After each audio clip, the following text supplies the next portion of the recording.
Ďakujem. Takže dobrý deň, moje meno je Šimon Racek. Som produktovým špecialistom pre spoločnosť Alpon Slovensko.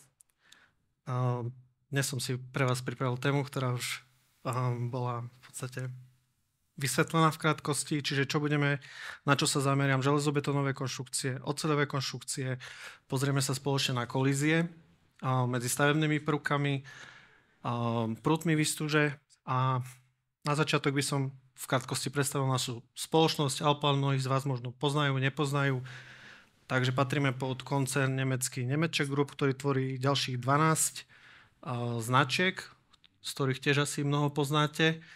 A Nemetschek Group v podstate úspešne posúva digitalizáciu odvetvia AEC už vyše polstoročia. Akú úlohu zohráva v tomto zoskupení Alplan, tak ponúka v podstate BIM platformu alebo BIM riešenie pre rôzne sféry projekcie stavebného priemyslu, čiže od architektúry, prefabrikácie, návrhu mostov až po spoluprácu na projekte prostredníctvom našej BIM platformy, cloudová platforma, a riešime v podstate koncepčný návrh až po realizáciu stavby, čiže teda realizačnú dokumentáciu. Tak v prvom rade železobetónové konštrukcie. Alplan ponúka prakticky neobmedzené možnosti, čo sa týka vystužovania pre našich zákazníkov, či už prútovou výstužou alebo sieťami. Uloženie výstuže do izometrického animačného okna, ktoré je novinkou v 24, tak ponúka alebo otvára nové možnosti, čo sa týka priamej modifikácie a tým pádom zvýšenia produktivity pri detailovaní výstuže, čiže napájania stavebných prvkov a previazania výstuže medzi nimi. Samozrejme, čas sú peniaze a preto sa snažíme tieto rutinné úlohy, akým vystužovanie je, automatizovať. V ponuke sú 4, nazvem ich základné Python parts, čo sú parametrické prvky napísané v jazyku Python. A jedná sa o vystužovanie stien, stĺpov, nosníkov a výstuže proti pretlačeniu dosky. Že v krátkosti, že ako to vlastne šetrí čas, pripravil som si krátku ukážku. Máme nejaké typické podlažie. Vyvoláme si funkciu, následne vyselektujete patričnú geometriu a na základe nejakých okrajových podmienok, akým je krytie, priemer výstuže sa navrhne daná výstuž a užívateľ v jednotlivých záložkách, ktoré vidíte na tej pravej strane, tak si vie upravovať základnú sieť, priemer výstuže, horizontálnej, vertikálnej, pozdĺžnej výstuže v nosníkoch, vychýbanie výstuže, vzdialenosti medzi strmienkami, vytváranie nejakých oblastí, že pri podpere chcete preústiť v strede pola, zjemniť tú sieť, teda zväčšiť. Táto výstuž, aj keď je Python part, parametrický prvok, tak je modifikovateľná, dokážete ju vykazovať pomocou reportov alebo legend a vytvárať v podstate výkresy výstuže. Čiže ste videli, celé podlažie je v priebehu pár minút, ako samozrejme video je zrýchlené, ale tou multimodifikáciou dokážete vystúžiť prvky rovnakého typu v jednom kroku. No a nejaký dodatkový Python park, ktorý bol vydaný s novou verziou, je previazanie alebo napojenia stien, čiže výstuže v stenách riešime L alebo T napojenie. A ako to v podstate funguje, opäť selekciou nejakej dvojice stien sa navrhne tá výstuž automaticky na základe konštrukčných zásad, čiže ak ten úhol je väčší ako 90, je to pomocou prútov v tvare L, potom môžete mať T napojenie alebo L napojenie v úhle 90 stupňov. Samozrejme opäť máte možnosť preústenia, modifikácie priemeru prútov, dĺžky presahov alebo v prípade otvorov, ktorý viete zohľadniť a tým pádom zmeniť tvar toho prúta z U na strmeň.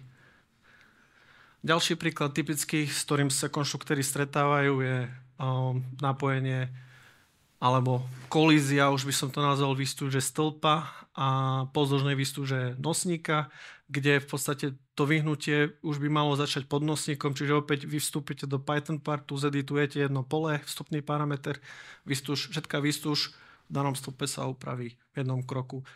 Ďalším príkladom, kotvenie výstuže do dosky, pozdĺžnej daného stĺpa, ak chcete posunúť vyššie k hornému povrchu, čiže k hornej výstuži, opäť všetky prúty sa opravia v jednom kroku. Nie je to nutné modifikovať v nejakých pohľadoch a strečovať.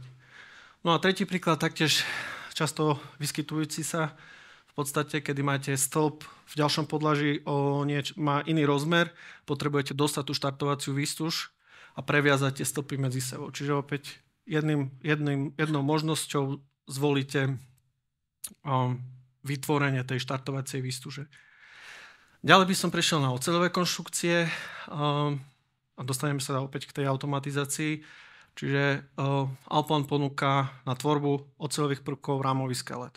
Čiže základné prvky stĺp, šikmý nosník, vodorovný nosník, spera.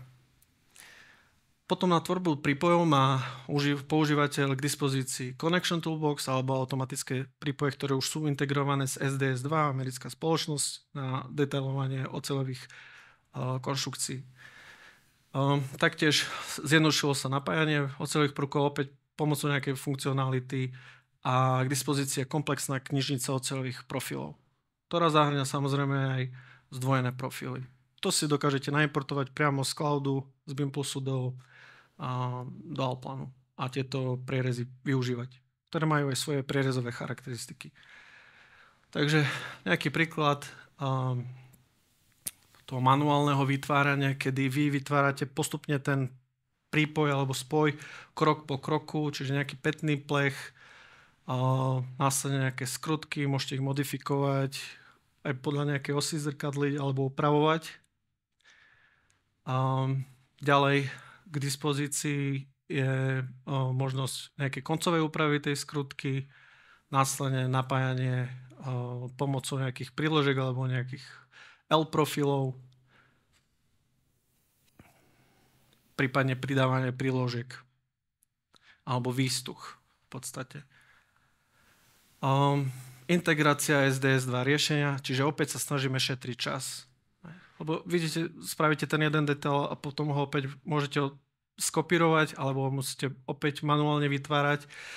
A to má riešiť v podstate táto integrácia, ktorá vytvára automaticky typizované oceľové spoje a prípoje, ktorých je zhruba 80% vie automaticky vytvoriť.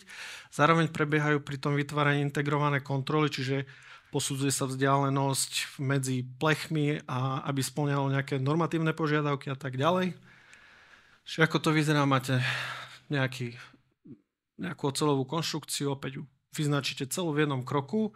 Samozrejme, opäť je to zrýchlené, prebieha ten výpočet, navrhne oceľové prípoje.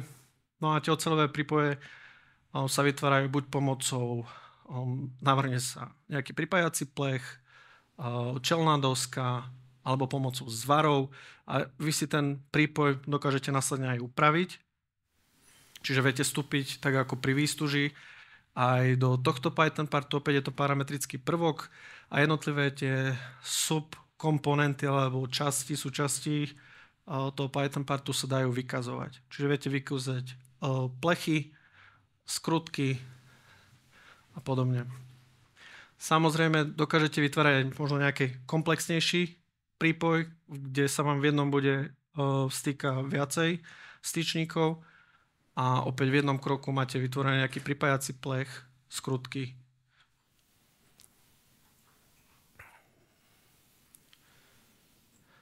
Kolízie. Čo sa týka vystúžovania, tak dosť často sa neberú do úvahy, povedzme, kolízie výstuže a povie sa, veď stavba to vyrieši. Máte v podstate nejakú plochu, centimetre štvorcové, ktoré majú vojsť alebo sú navrhnuté do daného stavebného prvku a aj o 11. večer už vám chýba ten tretí rozmer, v podstate to 3D, ak aj kreslíte výstuž, povedzme 2D. No a môže to dopadnúť nejako takto.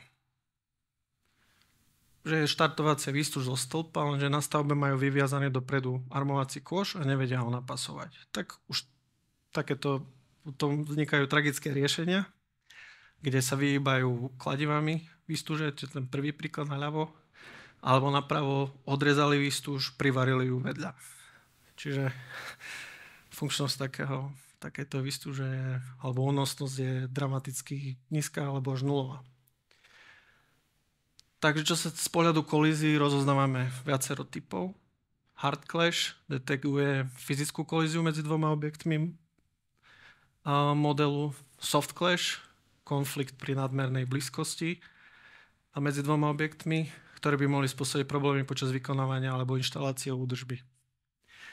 No a potom je tu tretí clash, alebo tretia kolízia, tzv. 4D clash, ktorý sa týka časovej interferencie. Že vyskytuje sa, ak inštalácia potom zabraní nejakej konštrukcii alebo realizácii ďalších objektov. Alplan samozrejme rozoznáva všetky tieto tri kolízie a štvrtá akože žiadna kolízia a vie ich farebne vyznačiť alebo rozlíšiť. A tieto kolízie dokážete vyhodnocovať na základe legend alebo reportov. Opäť krátka ukážka. Máme nejaký nosník s zabudovaným stávaným prvkom. Zadáte si okrajové podmienky alebo definíciu pre hard clash, soft clash. No a následne prebehne kalkulácia, označíte si celý model a vznikne vám 26 clashov na základe tých vstupných parametrov. Tieto si viete selektovať alebo zobrazovať objekt na navigátore pomocou nejakých atribútov. Ten môže byť typ clashu alebo dĺžka tej kolízie. No a následne môžete ešte prehodnotiť, či sa jedná o hard clash alebo soft clash, alebo nie je tu žiaden clash. Čiže viete vstúpiť do tých parametrov a atribútov pod ostatnými. Udáva zároveň informáciu, medzi ktorými prvkami je tam GUID, nejaké identifikačné číslo týchto stavebných prvkov, ku ktorým dochádza v kolízii a akákoľvek zmena sa potom prejaví aj vizuálne. Že to je skôr takto, povedzme, interne v kancelárii, ak konštruktér vyrobí nejaký detail, potom statik si to vie pozrieť a vyhodnotiť, či sa jedná o kolíziu alebo nie. A tým, že samozrejme ešte report. A tým, že ako som spomínal, podporujeme taktiež spoluprácu, čiže ak máte hlavného inžiniera projektu a v podstate viete zdieľať tieto dáta alebo model na platformu cloudovú IFC BIM+, ktorá tým, že je cloudovo založená, tak je dostupná kdekoľvek a kedykoľvek, čiže viete si to pozrieť aj zo svojej mobilnej aplikácie, teda z mobilu alebo z tabletu. No a sústredil by som sa chcel by som spomenúť Issue Manager a Clash Manager, ktorý je dostupný v tejto cloudovej platforme. Čiže ako to funguje, povedzme máme oceľový nosník, môžu tam byť nejaké test B potrubia a vznikajú kolízie. Čiže na stránke BIM+, načítam projekt, môžem mať nastavených viacej filtrov, povedzme niekde jemnejšia kolízia, niekde väčšia nastavenie alebo tolerancia pre kolíziu a prebehne kontrola, kde mi zistí kolíziu. Tu viem následne vykomunikovať pomocou Issue Managera priamo do Alplanu alebo do softvéru pomocou BCF. A tu si viem, konštruktér si to vie následne pozrieť, OK, s poznámkou, že treba doplniť otvor v nosníku, alebo treba posunúť nosník, alebo treba posunúť potrubie. Takže ďakujem za pozornosť, to je z mojej strany všetko.